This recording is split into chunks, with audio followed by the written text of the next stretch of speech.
AP రాజకీయాల్లో విచిత్రమైన పరిస్థితి నెలకొంది. వైసీపీలో ఎమ్మెల్సీలు ఒకరి వెనక మరొకరు నెమ్మదిగా జారుకుంటున్నారు. వీళ్ళు ఎందుకు ఈ విధంగా వెళ్లిపోతున్నారో అంతు చిక్కడం లేదు. రాజకీయ విశ్లేషకుల అంచనాలకు అందడం లేదు. దీంతో అసలు ఏపీ వైసీపీలో ఏం జరుగుతుందో అర్థం కావడం లేదు. వైసీపీ ఎమ్మెల్సీలు వంశీకృష్ణ యాదవ్, సి రామచంద్రయ్య, జంగా కృష్ణమూర్తి, ఇక్బాల్ ఇప్పటికే రాజీనామా బాట పట్టారు. అలాగే వైసీపీ నుంచి బయటకు వెళ్తారని మరో ఎమ్మెల్సీ పేరు కూడా వినిపిస్తోంది. బయటకు వెళ్లిన వారిలో ఒక్క వంశీకృష్ణ యాదవ్కి మినహా మరెవ్వరికీ టికెట్లు కానీ పదవులు కానీ వేరే పార్టీల్లో దక్కలేదు. అస్సలు ఏ మాత్రం పార్టీ అధినాయకత్వంతో గొడవలు లేని ఎమ్మెల్సీలు, అందున నాన్ కాంట్రవర్సీ నేతలు ఇలా బయటకు వచ్చేయడమేంటోనని వైసీపీలో గుసగుసలు వినిపిస్తున్నాయి.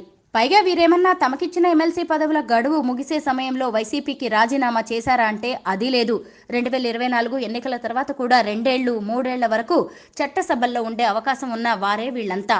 పదవీ కాలం ఉన్నా బయటకు వచ్చేస్తున్నారు. బయటకు వచ్చిన ఎమ్మెల్సీల్లో 2 బీసీలు, ఓ బలిజ, ఓ మైనారిటీ ఉన్నారు. ప్రతిరోజు మేమంతా సిద్ధం సభల్లో సీఎం జగన్ ఏ వర్గాల గురించి చెబుతారో ఆ వర్గాల వారే ఇలా బయటకు వచ్చేయడం మరింత ఆశ్చర్యం కలిగిస్తోంది.